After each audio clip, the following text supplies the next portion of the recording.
Gasoline is the fuel that powers this modern age. On the highway, on the farm, and in the air. This is the inside story of modern gasoline. It's a big story, but it starts with something so small that no man has ever seen one: the carbon atom.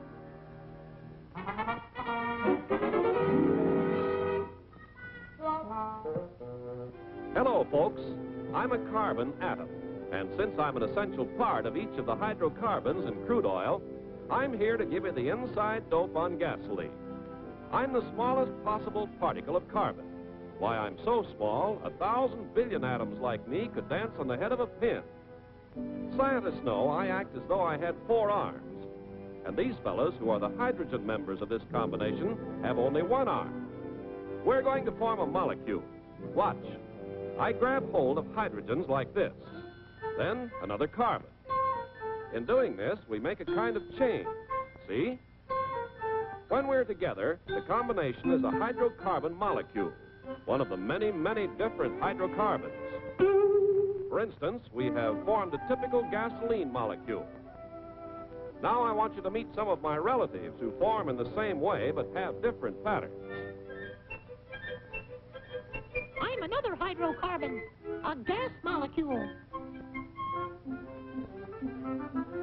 My size makes me a typical kerosene molecule.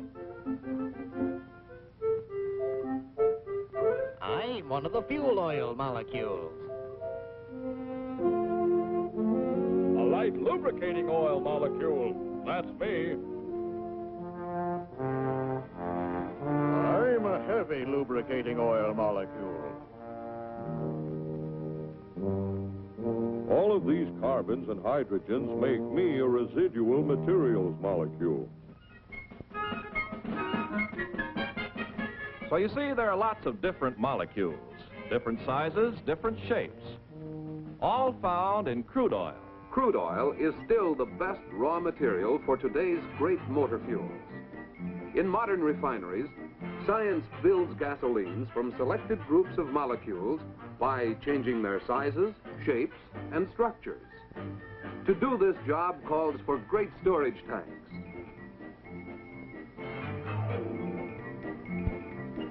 Batteries of pumps.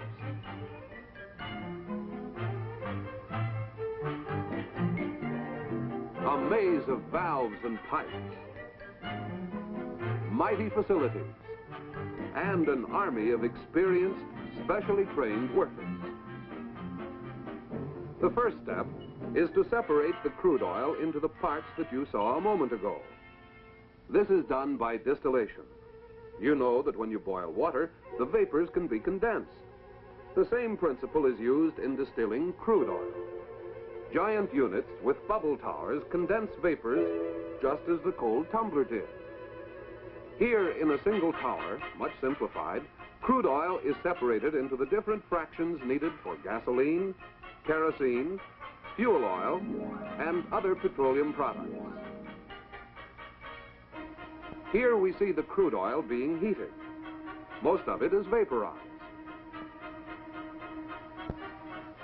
At the bottom of the bubble tower, unvaporized large molecules of heavy lube oil and residual materials are drawn off. At the second level, the light lube oil is condensed out of the vapor and withdrawn. At the third level, the largest of the lighter remaining molecules condense to form the fuel oil cut. At the fourth level, kerosene is condensed and drawn off. At the fifth level, the gasoline molecules become liquid, leaving the very light gas molecules to go out the top of the bubble tower.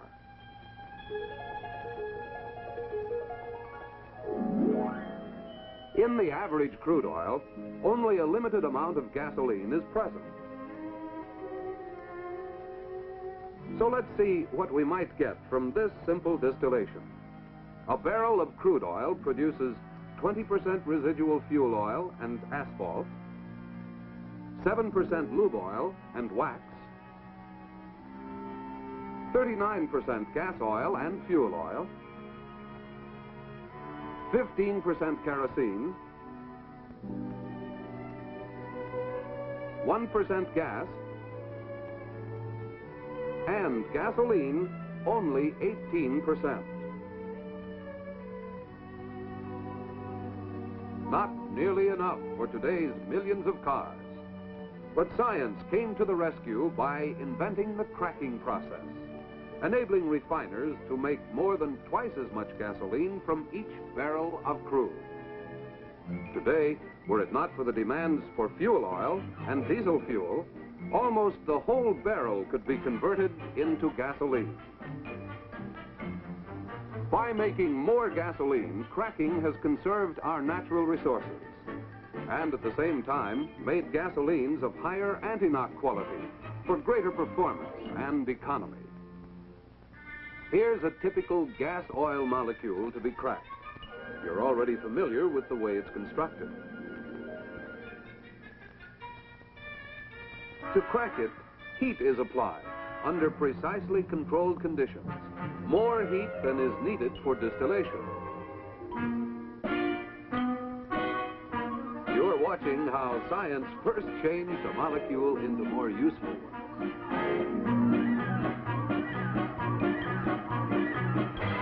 On the left are two gasoline molecules. On the right are gas and carbon, all obtained from cracking one gas oil molecule. Thus, science first created gasoline where none existed before, high anti-knock gasoline. Here is one of the great units that produce gasoline molecules by cracking tens of thousands of barrels of gasoline each day.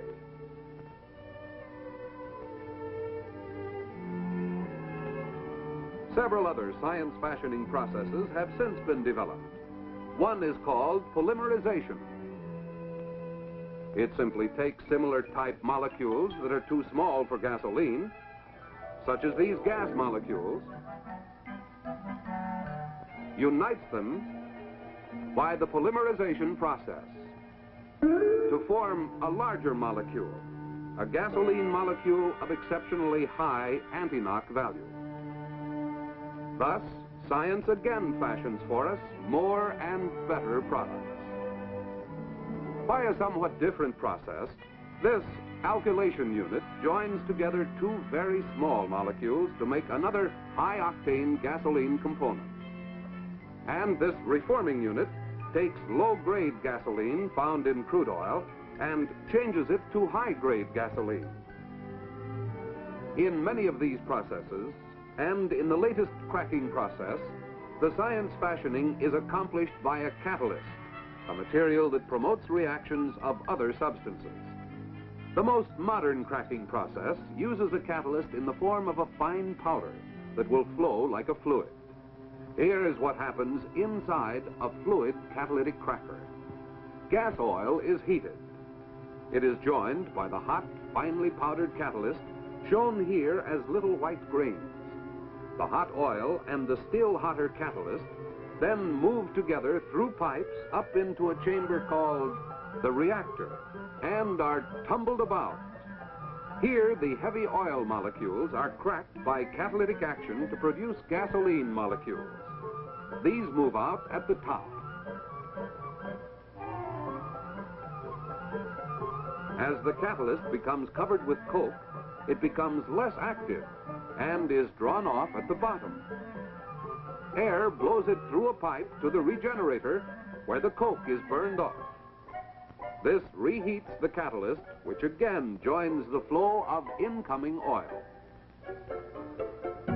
Here's the entire operation, showing the complete cycle. Notice that the same catalyst is used over and over in this modern method of gasoline manufacture. It takes a complicated unit to do the job. Every 2 minutes, a whole carload of catalyst passes through the lines. 16 stories high, each of these big cat crackers can produce enough gasoline in one day to last the average motorist 1,000 years. Contrast the modern unit you've just seen with this historic Burton cracking still at Whiting, Indiana. the first successful commercial cracking unit. Though the amount of oil in today's catalytic cracking units is actually less than in the old Burton units, the catalyst cracks the gas oil more than 7,000 times faster and so permits much greater throughput. It is one more demonstration of serving through science. The average driver may not know a cat cracker from a firecracker, but he wants top performance when he starts the engine. The right volatility allows the engine to warm up without coughing or sputtering. But starting and warm-up are not the whole story. In all seasons, the driver wants quick acceleration and a lot of other things. He wants full power on the highway. He wants long mileage and economy. And all of these things call for a scientific balance of gasoline components. You know how easy it is to ignite gas, which is made up of small molecules. Here's a mixture of liquid hydrocarbons so light and volatile that the heat of a hand will make it boil.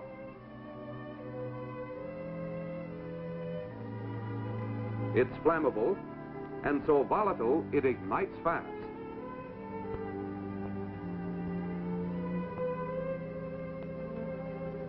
Now, here are some of the heavier, less volatile hydrocarbons. The lighted taper does not ignite them, yet when vaporized and burned in an engine, they pack a lot of power and give mileage. To make a gasoline blend that will have a proper combination of volatility characteristics, first we put in the very light hydrocarbons for quick starting. The next heavier ones have rapid warm-up. Then some that give instant live power acceleration. And a final portion for full power and good mileage out on the highway. The blended gasoline has the desired range of performance with economy because it contains just the right groups of hydrocarbon molecules. One for instant starting, but so active that in the summer it should be used only in moderation. One for rapid warm-up.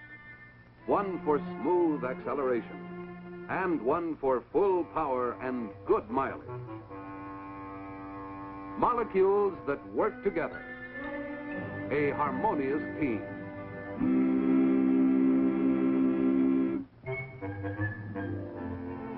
In the engine laboratory, by means of a glass intake manifold, you can actually see one of the volatility differences between fuels.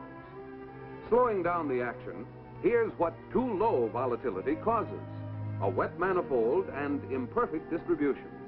These liquid droplets decrease engine performance, waste mileage, and dilute the crankcase oil.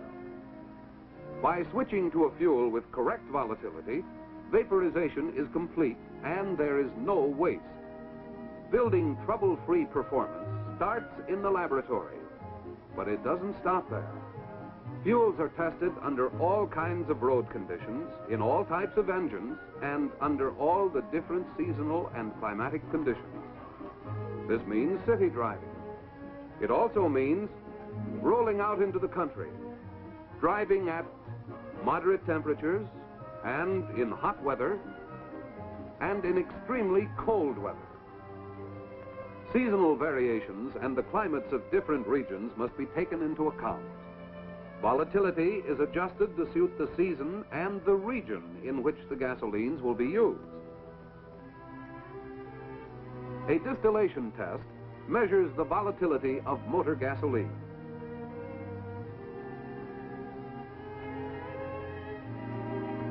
This is the test which determines how the various components of the gasoline have been blended.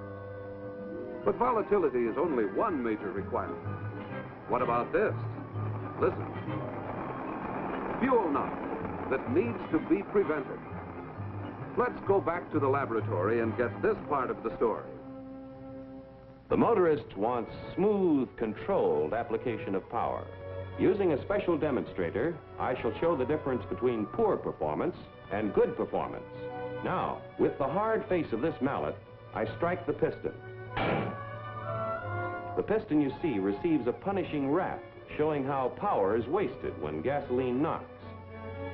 This time, I shall use the cushion face of the mallet to show what happens when gasoline does not knock. smooth, useful power propels the piston, sends the crank spinning. The performance difference you've seen is a mighty important one that you ought to understand better. So let's look inside the engine by means of animation and see what happens when the fuel burns.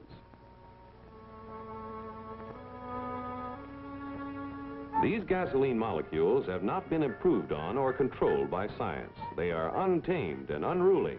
What you will see next actually takes place in about 1/500th of a second.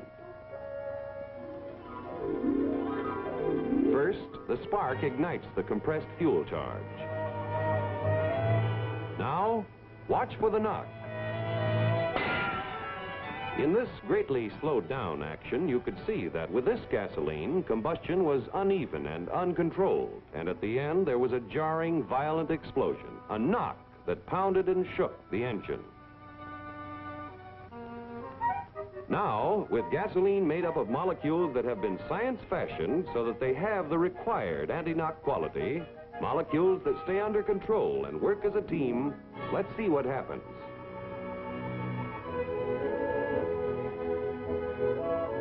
Note in this case that the combustion is more uniform, and there is no knock. The big difference, as you could see, is that with gasoline of the required anti-knock quality, there is no knock. Combustion is smooth and even and completely under control. In the modern high-compression engine, modern gasoline gives the greater performance required today. The car accelerates more rapidly, climbs hills faster, travels more miles per gallon. In addition to fashioning the molecules to prevent fuel knock, refineries usually add minute quantities of tetraethyl lead to help accomplish the same purpose. This model shows how just the right amount of fluid containing tetraethyl lead and dye is added to the gasoline.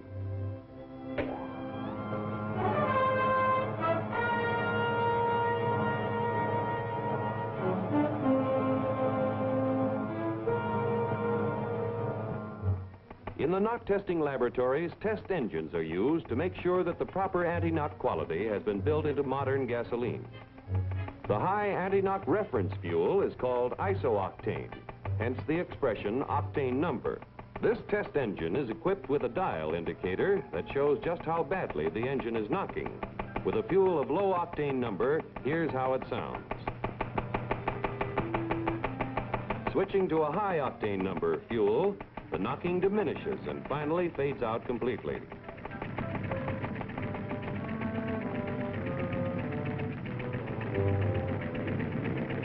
This illustrates the smooth, even performance you get from a fuel of proper anti-knock quality. All of these facilities and know-how are not enough. There must be safeguards, the constant protection of every necessary control test. For example, the vapor pressure test that controls vapor lock tendencies. A test to make sure there is no harmful gum.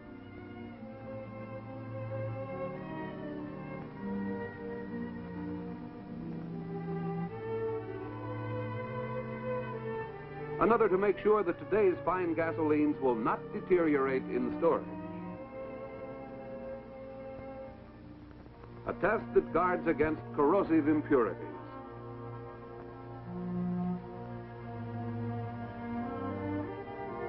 Testing, testing. Behind the top performance of today's fuels are more than 1,500 daily control tests. But what about tomorrow's fuels, the fuels of the future? Let's visit another of the great laboratories. This one is entirely devoted to extensive research into the changing world of tomorrow, 10 years from tomorrow, even into the next century.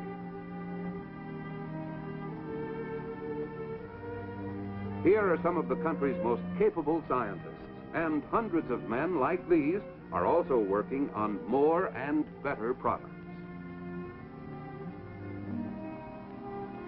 Cooperative work with the automobile industry guarantees that exactly the right gasoline will be available for each new engine as it comes on the market. Engine design changes are studied. Perhaps more critical fuel requirements and new operating problems are found. The progressive gasoline refiner may discover a need to change his basic fuel components or provide new ones in order to meet the new requirements. He may also discover a need to employ special additives. Such additives, expertly blended in, are capable of doing some things that gasoline alone cannot do. They already are contributing importantly to the building of today's fine fuels. Similar new developments may contribute much more in the future. It takes all this and more to build today's great motor fuels, while steadily developing the power and the performance for tomorrow's engines. One of the latest achievements in gasoline science fashioning is catalytic reforming. It uses a platinum-containing catalyst. Step by step, unit by unit, the art of science fashioning is advanced, continuing progress that has become a tradition in the industry.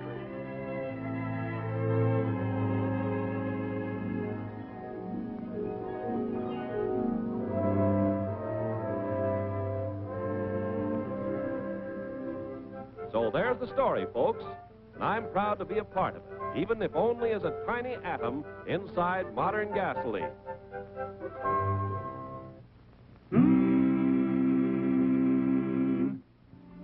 Now you know something of the great story behind the gasoline you use, whether it's delivered to you on a farm or on the driveway of a service station. Another fine example of serving through science.